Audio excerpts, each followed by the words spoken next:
Ya, kembali lagi di Sok Jadi Pandit. Dan gue baru aja selesai nonton MU lawan Soton.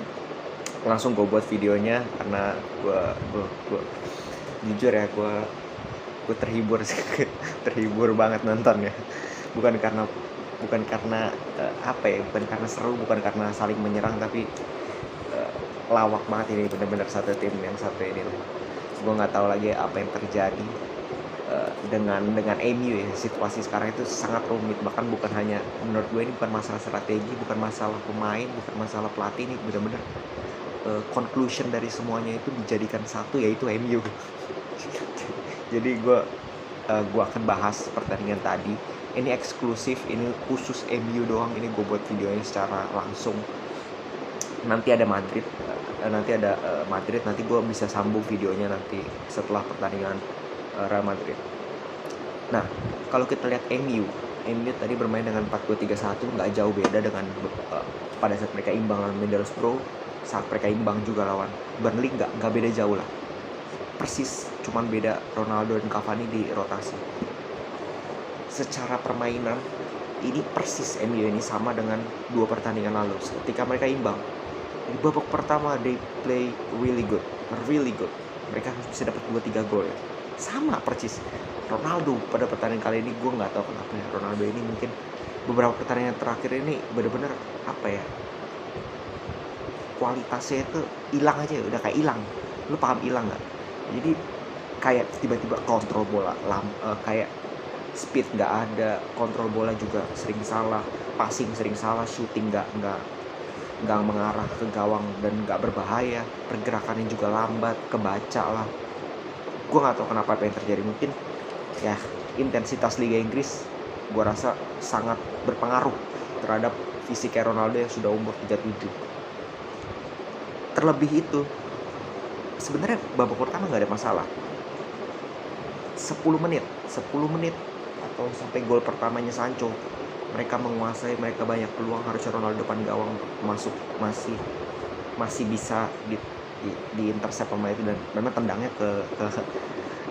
ke pelanan dan datar gitu. Jadi ya itu juga salah satu yang gue bilang tadi, kenapa performanya Ronaldo ini sangat ngedrop. Terus abis gol Sancho, kelihatan Soton langsung merespon, mereka keluar menyerang. MU di situ udah mulai kelabakan sebenarnya, tapi masih bisa mengimbangi, masih. Jadi jatuhnya tuh setelah golnya Sancho itu, kedua tim saling menyerang, seru lah, lumayan seru.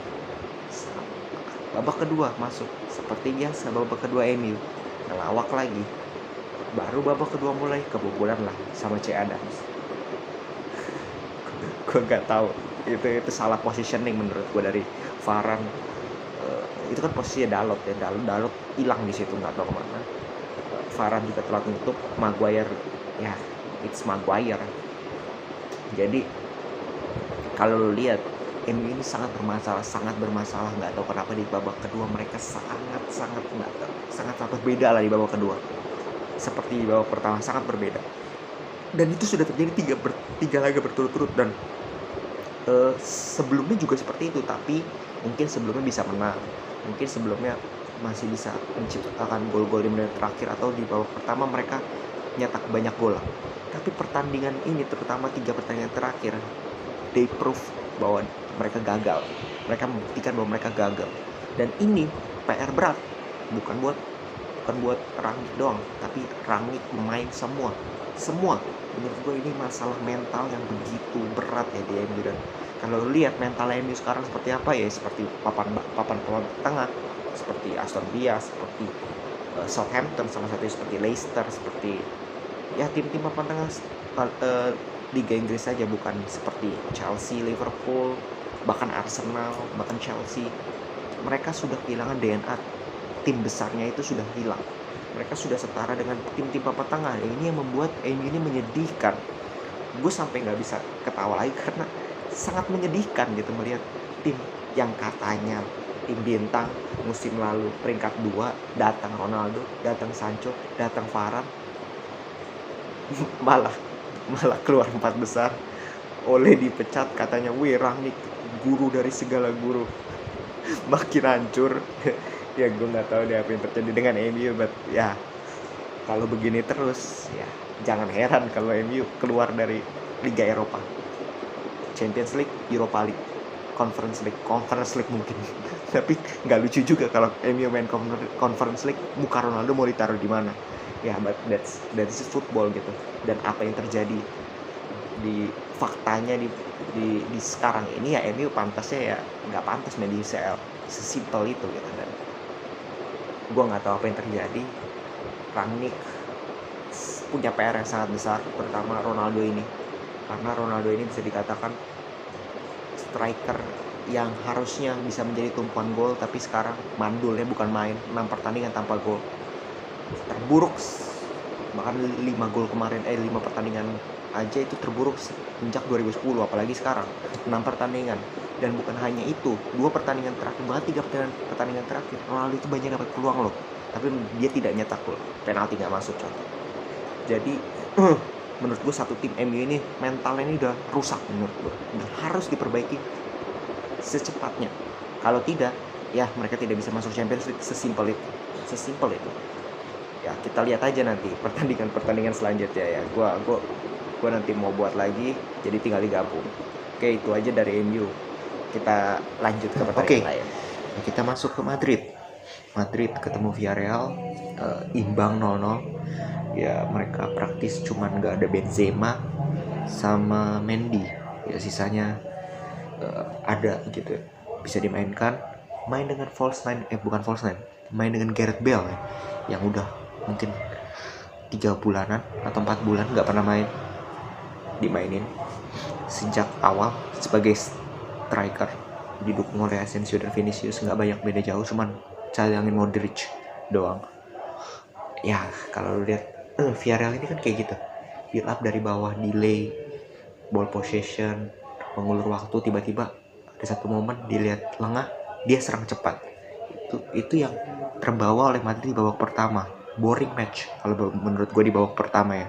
Nggak banyak tekanan, keduanya temponya slow banget, possession aja imbang di babak pertama. Nggak banyak peluang juga dari kedua tim. Mungkin peluang dari Villarreal itu kena tiang satu sama shooting dari Moreno yang bisa di save. Peluang Madrid praktis cuma satu, yaitu Gareth Bale ya, depan gawang, one on keeper masih bisa ditahan oleh Rulli. Terus masuk babak kedua, baru di situ kita lihat Madrid yang kita harapkan, langsung nekan, langsung pressure, menguasai pertandingan, banyak peluang ke arah Villarreal. Dan Villarreal memang babak kedua nyaris nggak dapet peluang sama sekali, dikandangin lah Madrid.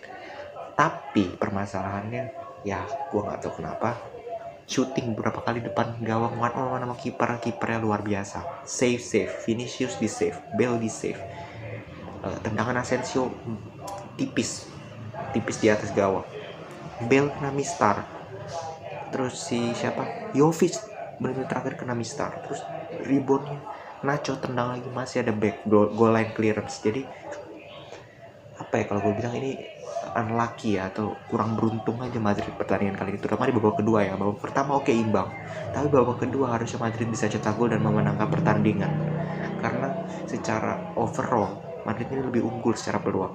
Tapi ya kembali lagi, namanya gue nggak tahu kenapa suwe aja istilahnya, mereka nggak bisa cetak gol gitu. Dan tapi ya imbang gitu, kita nggak bisa menyalahkan berbagai pihak, karena itu bisa terjadi dalam sepak bola. Dan berapa kali Madrid kehilangan poin karena kurang beruntung, kena tiang, kiper luar biasa, dan penalti nggak masuk dan sebagainya.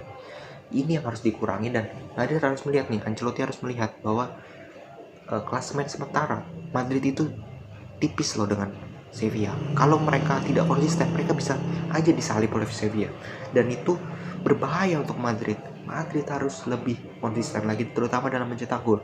Ketika tidak ada Benzema, siapa yang menggantikan? Itu yang penting. Vinicius juga nggak kelihatan pertandingan kemarin, Asensio juga, Bale dapat peluang berbahaya tapi nggak ada yang jadi gol juga. Jadi ya kalau gue lihat kemarin kurang beruntung lah Madrid. Tapi kita lihat ke depannya gimana. Nanti lawan PSG kita akan lihat seperti apa Real Madrid tanpa mereka udah balik ke Benzema. Seperti apa Madrid nanti lawan PSG. Karena PSG kemarin juga menang 1-0 doang lawan Rennes, dan gol-golnya juga di menit terakhir.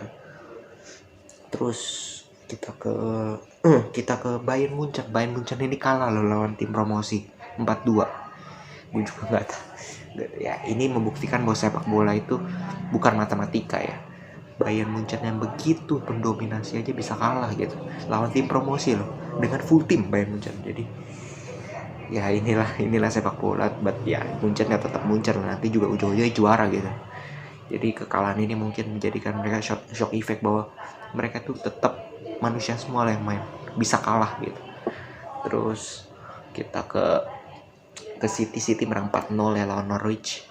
Ya City menurut gue hampir 90% udah pasti juara, jadi nggak perlu diperdebatkan lagi. Mereka terus mendominasi lawan tim-tim kecil dilibas, lawan tim-tim besar juga dilibas. Jadi ya City menurut gue 90% sudah menjadi juara IPL.